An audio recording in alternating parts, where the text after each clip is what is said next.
casa o se interna? Se va a la casa, ¿verdad? O sea que el paciente no tiene signos de deshidratación y en teoría tiene un entorno social sustentable por el cual el paciente se puede ir a la casa sin problema con signos de alarma. Y el plan B se va a la casa o se interna. El plan B se interna, ¿verdad? O sea que el plan B, el problema es que el paciente está deshidratado. Y la deshidratación, según la OMS, puede ser leve a moderada y el manejo es plan B. Independientemente si es leve a moderada, está deshidratado, tiene signos de deshidratación y por ende yo no le puedo mandar a la casa al paciente. Le tengo que hidratar, tiene que estar con diarrea tal vez, pero sin deshidratación para que se pueda ir a la casa. ¿Cuáles pueden ser los signos de deshidratación en un paciente? Ojos hundidos, después. ¿Qué más? El signo del pie, si realizo, puede volver lentamente. Si le ofrezco un vaso de agua, dicen los cuadros de los protocolos para seguir los signos de deshidratación, el paciente bebe ávidamente, o sea, bebe desesperadamente. O a veces viene la mamá y te dice, estoy muy preocupada porque él toma todo el agua que está enfrente a él, o sea, todo lo que puede, él está ingiriendo desesperadamente o ávidamente, toma líquido. Entonces es una forma de valorar si el paciente está o no está deshidratado para poder sacarle de ese estado de deshidratación siempre en el hospital. Se observa en el hospital, una vez que sale de ese estado de deshidratación, se puede pasar a plan A y por ende se puede ir a la casa. ¿Sí? Cuando está en el hospital, generalmente el paciente tendría que recibir suero oral, o sea, es una condición que sí o sí debe recibir suero oral. No puede recibir agua o jugo natural, como sí se puede plantear en lo que es el plan A, que se va a la casa, y el volumen que va a recibir es más o menos 75 ml kilo peso, o sea que si pesa 10 kilos, tendría que recibir 750 ml de suero oral en el hospital en un lapso promedio de 4 horas, ¿sí? Si el niño quiere recibir más de 750 ml, puede recibir más, no pasa nada, pero como mínimo tendría que recibir 75 ml kilo peso. Algunas guías me hablan de hasta 100 ml kilo peso en un periodo de 4 horas. Entonces, por lo menos debería recibir 75 por 10, 750. Y ahí están las formas en las que voy a administrar suero oral.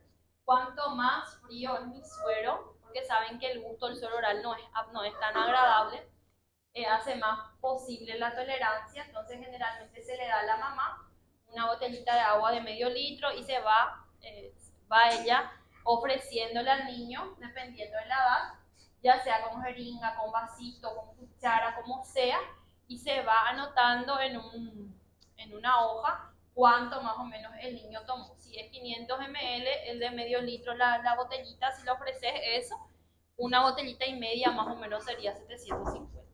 Entonces, eso es lo que debería de tomar en un periodo de 4 horas. Según la OMS, también depende del peso, ¿verdad? Esto estaría pegado en todo caso en la sala de urgencia o en el celular, porque ahí es un número cuantitativo exacto, no es una fórmula, pero un promedio te sale más o menos lo mismo que 75 para pasarle en 4 horas al paciente. Y ahí está 50 a 100 en 4 horas. ¿Cuánto otra vez va a recibir el paciente? Si el niño vomita en las primeras 2 horas de tratamiento, se tiene que esperar 5 a 10 minutos. No se da ningún antiemético, solamente se espera y luego se vuelve a reiniciar la terapia de rehidratación oral más lentamente. Si toma pecho, puede incluir durante ese periodo 4 horas que el niño tome pecho, o sea, no se suspende la lactancia durante la terapia de rehidratación oral, pero sí se suspenden los alimentos. Si quiere comer, no puede comer hasta que esté sin una situación de deshidratación, porque fácilmente te va a vomitar. Voy a ir revaluándole al paciente cada tanto. Si es que pasó las 4 horas, no mejora, tiene otros signos más graves de deshidratación, pasa a plan C. Si tiene todavía signos de deshidratación, pero no graves, ¿cuándo, por ejemplo, tendría un signo de deshidratación grave el paciente que está realizándose el plan B en el hospital? Oliguria, o sea que no está orinando, ¿qué más? Lo que más me va a asustar.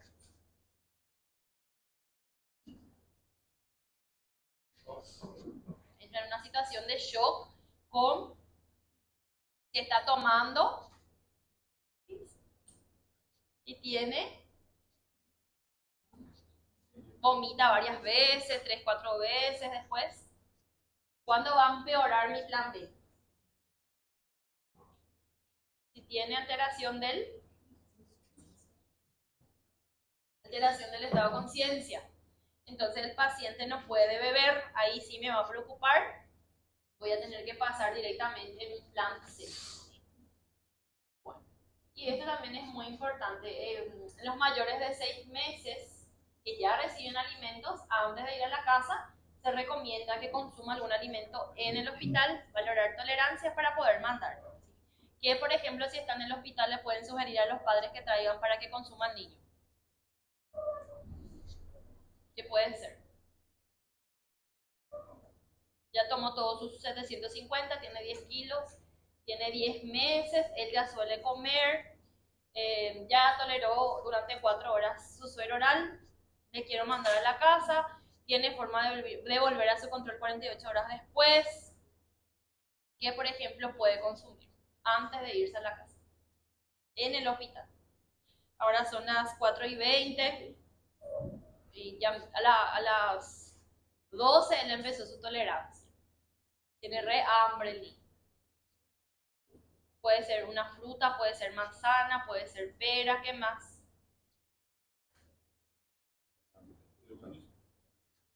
Un caldo de verdura, ¿verdad? Aunque es las 4 de la tarde.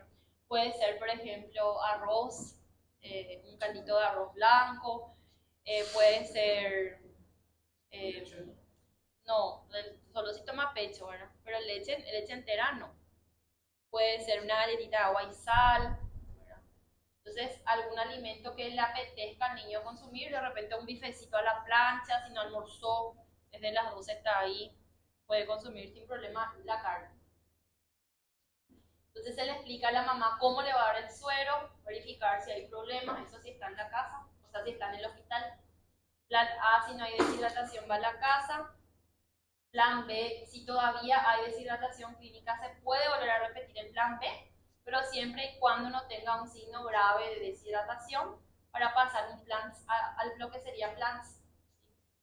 Todas las guías me hablan de la gastrocrisis en plan B, o sea, el niño que no consiguió tomar el 75 ml por kilo en el periodo de 4 horas, que empezó a evacuar muchísimo, más de 3 evacuaciones por hora está teniendo, o bien vomitó.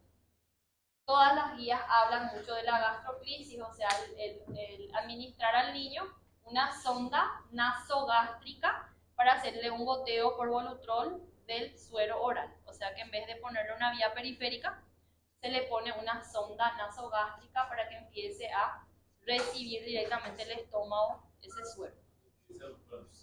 Plan B. Plan B. En tu plan B sigue entrando gastrocrisis. O sea, no toleró, no tomó todo lo que corresponde, empezó a vomitar, empezó a defecar demasiado, no consiguió tomar todo lo que tendría que haber tomado. Entonces le vamos a poner una sonda. Eso que dice la OMS y casi todas las guías para el manejo de la diarrea aguda. ¿Se hace en la práctica? No se hace. Porque imagínense que yo agarre la sonda a un bebé, ¿verdad? De 10 meses me van a matar su papá. Entonces no se hace a modo práctico, pero a modo teórico. Sí está escrito hasta ahora, no cambió. Entonces si sale en cualquier examen, tienen que marcar que gastrocrisis es el procedimiento cuando fracasa el plan B, en situaciones que el niño sigue con una deshidratación, pero no pasa a ser una deshidratación grave. Pero no se hace a modo práctico. Solamente eso tienen que saber. Bueno, ahí está. Perdió mucho peso porque está defecando mucho, empieza a vomitar varias veces, no es un episodio ni 2 episodios de vómito, sino que son 3, 4 más veces de vómito, empieza a distenderse y no consigue más tomar suero oral, ahí se le sonda supuestamente y se le pasa por ureter el suero oral. ¿Qué cantidad se le pasa? La misma cantidad que debería de haber recibido, un promedio de 75 ml para 4 horas siempre de suero oral. Se le pasa por la sondita a ese bebé. ¿Qué más? Habla de la alimentación que ya mencionamos. Después habla del uso del ondansetron. ¿Sí? El ondansetron es un fármaco que se utiliza mucho en pediatría para el manejo de los vómitos persistentes. O sea que si el niño te vomita una vez, espera 5 a 10 minutos, reinicias tu tolerancia oral, te volvió a vomitar, se puede valorar esperar más un poco, o bien en el tercer episodio de vómitos ya se puede dar el ondansetron. ¿Sí? El ondansetron se usa a partir de los 6 meses de vida. La desventaja es que vienen comprimidos, o sea, no hay en Plaza Paraguay en forma de jarabe ni gotas. Vienen en forma de comprimidos de 4 miligramos y de 8 miligramos y se le calcula 0.15 miligramos kilopeso dosis. ¿Sí? Entonces más o menos te sale 2 miligramos, 4 miligramos, se redondea la dosis, se le da al paciente y sí tiene una buena eficacia en relación a la reducción de los vómitos, la buena tolerancia, porque tiene una acción central y tiene muy pocos efectos adversos en pediatría. Si el niño te vomita 2 veces o más, se le administra, entonces se empieza de nuevo la terapia de rehidratación oral, evitando así que el paciente tenga la necesidad de recibir fluidos endovenosos. Pero realmente en pediatría, por más que el protocolo te diga hacer esto, probar tolerancia, a veces está mucho también presente la ansiedad de los padres, porque saben que cuando hay padres ansiosos, dificulta un poco el manejo en pediatría. Algunos vienen y te dicen, demasiado mucho lo ya vomitó y vos le ves al niño no está con signos de deshidratación inminente, pero a veces por la tranquilidad de los padres se le administra guiando venosa fluido, que a veces no requiere. O a veces también hay ciertas situaciones en las que amenazan, ponen demandas, entonces generalmente el pediatra o el médico que está en la urgencia se ve muy presionado a realizar ciertas acciones, como lo que ocurrió. Entonces, mi sugerencia es que hagan nomás lo que los padres dicen, porque es mucho más fácil administrar un fluido endovenoso si no es perjudicial al niño de que estar creando conflictos de índole, no sé, que va a durar la guardia, empieza temprano, vas a estar 12 horas peleándote ahí, te va a empezar a filmar con el celular, te va a empezar a amenazar que va a empeorar su hijo porque vos no hiciste lo X cosa. Entonces realmente para mí es mucho más saludable para la salud mental del médico que siempre y cuando no le va a perjudicar al niño. Si es una terapia que sí le va a perjudicar, sí hay que valorar costo-beneficio, pero si no le va a perjudicar, le haces nomás lo que... Son súper prepotentes por ahora, ¿verdad? Porque sacan el celular y te filman. En vez de que vos te estés peleando, vos haces nomás. Ponele nomás su vida, pobrecito. A veces me da tanta pena, pero bueno, ponele nomás. Tiene mucho que ver también, ¿cómo se llama? No solo la presión, pero que el sentido, ay, va a empeorar luego, va a hacerlo. Parece que cuanto más desean mal hacia su propio hijo, hay una energía extra que hace que el niño empeore más rápido. Entonces todo el cosmos ahí no tiene una explicación científica, pues tiene que ver a modo práctico que si el padre tiene esa sensación de que va a empeorar, empeora. Bueno, el ondansetron yo uso muchísimo. Hay ampollitas para administración endovenosa, intramuscular, hay las pastillas, hay sublingual, entonces nosotros usamos muchísimo. Se hicieron varios trabajos cuando yo era residente sobre posibles efectos adversos. Hasta ahora, en millones de años, 9 años que hago pediatría, que usé ondansetron, nunca tuve problema. Hay otros fármacos parecidos como el granicentrón. Me acuerdo que España donó a Paraguay varias cajas de granicentrón para hacer un trabajo sobre el granicentrón, que era el primo del ondansetron.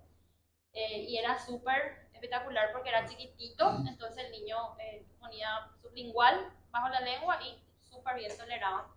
Mis pacientes manejan los que hacen consultorio de niños sanos que se van periódicamente, o ahora en épocas de verano que piden las mamás que son un poco entendidas, doctora, vamos a viajar y yo quiero que vos me digas qué medicamentos tengo que llevar y que me dosifiques la dosis de todos estos medicamentos por si pasemos mal en la playa, en X viaje.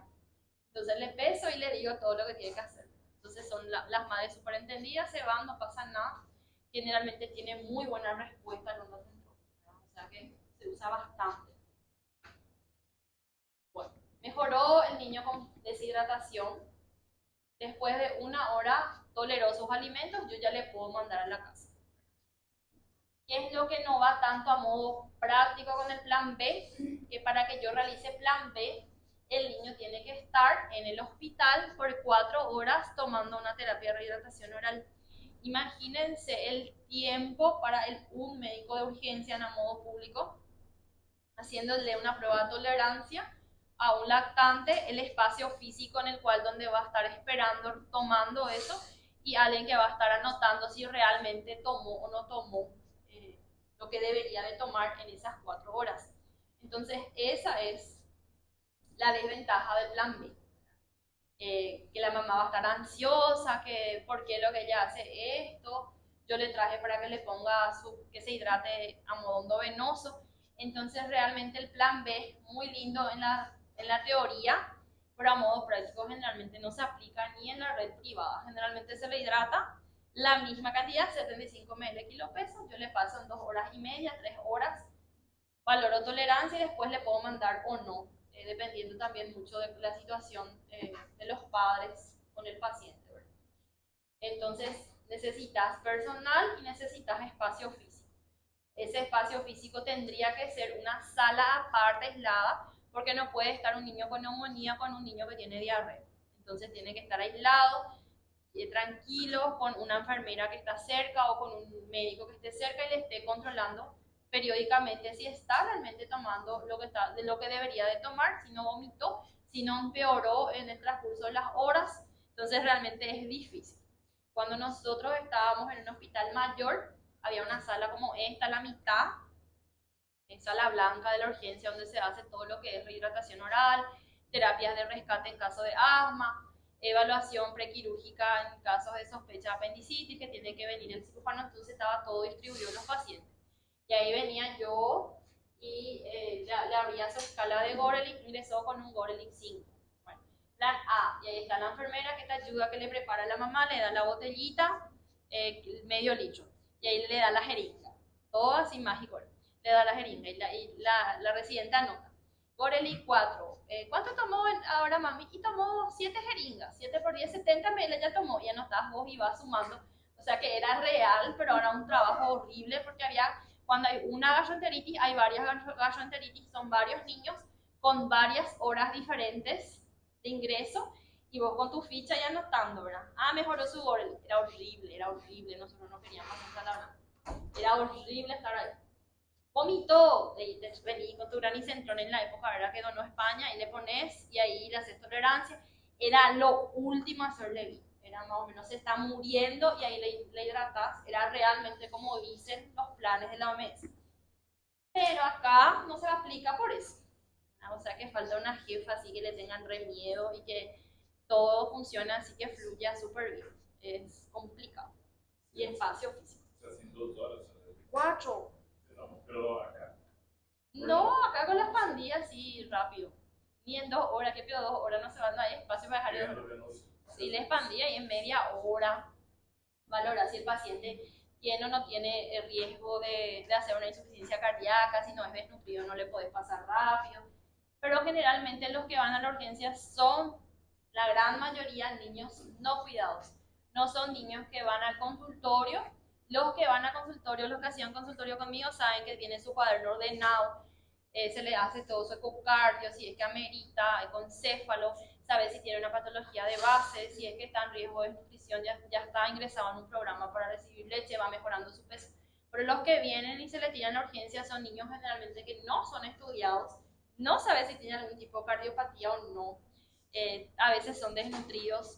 Al ser desnutrido no le podés mandar a la casa porque sabes que por algo ya no va a venir, entonces es complicado. O si no son familiares conflictivos, que usan mucho yuyos, ¿verdad? Entonces eso se queda nomás ya ahí internado, complicado.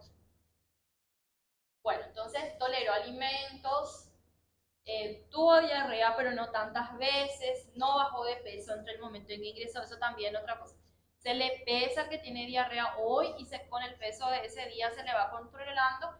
Si está deshidratado antes de la hidratación también se le tiene que pesar. Este tema de la densidad urinaria no se hace porque es una orina simple, generalmente no hacemos de rutina.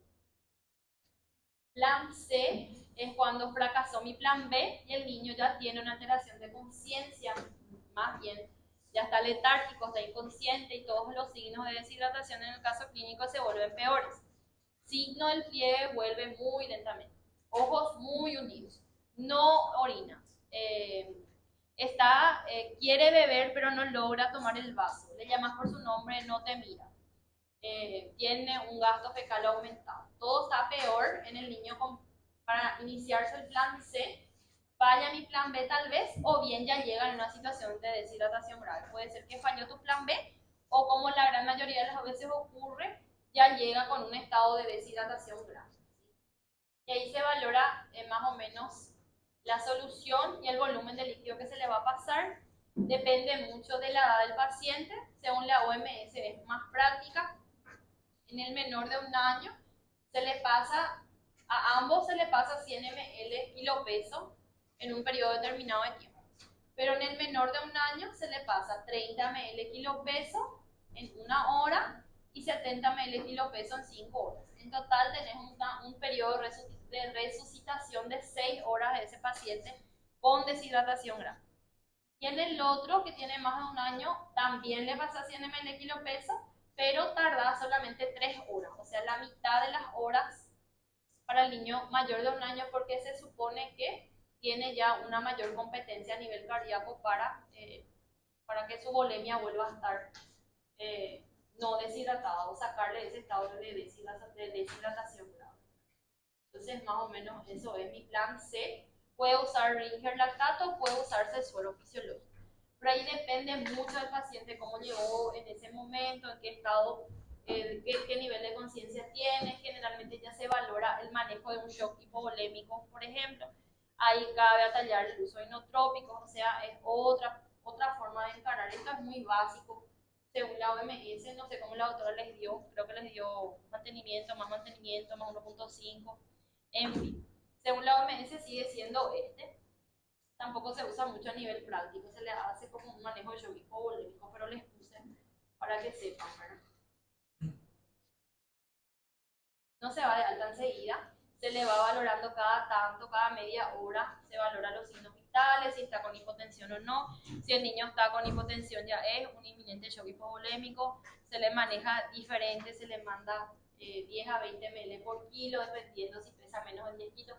Por eso depende mucho del protocolo y no les quiero marear con mi OMS porque la doctora les va a dar el manejo del niño deshidratado grave y la diferencia con el shock hipovolémico. Entonces no se mareen nomás con el mío, yo no les voy a hacer caso clínico plan C. Plan A y plan B sí, pero plan C dejen nomás con ella, que ella tiene su manejo por ahí, Epi. Ese mantenimiento más 1.5. Y ese es el que se usaba. Hasta ahora se usa eso, 10 a 20 cc kilo peso. Antes se hacía 3 expansiones en jeringa rápida, pero luego después se empezó a ver que los pacientes fallecían muy rápido en la post-internación. Eso ya es un poco más, desde hace 3 años más o menos, se restringe el líquido, se valora presión arterial, se inicia ya inotrópicos de manera precoz, en fin, es otro manejo del shock hipovolémico. Bueno, sería pasar. Sigue siendo los virus la principal causa de diarrea aguda. Ya vimos que el rotavirus es en nuestro medio uno de los agentes causales más frecuentes. Las bacterianas, parasitarias, aumentan cuando el niño tiene condición nutricional desfavorable. O sea, realmente tienen que ver las condiciones ambientales y nutricionales, pero no necesariamente. Hay veces que, debido a la susceptibilidad del individuo, hacen que tengan, por ejemplo, una determinada infestación parasitaria. Eso justamente estábamos viendo en la clase de parasitosis con el otro grupo. Me mostró una alumna que tuvieron en su clase práctica, una nenita, no me acuerdo la edad que me dijo, creo que tenía 7, 8 años, que hizo una obstrucción intestinal por Ascaris. Y realmente los pacientes que tenían esa situación clínica, Las que yo vi a modo práctico no necesariamente eran muy pobres, o sea, no eran tan descuidadas. Entonces tiene mucho que ver también con la susceptibilidad del huésped para el desarrollo de ciertas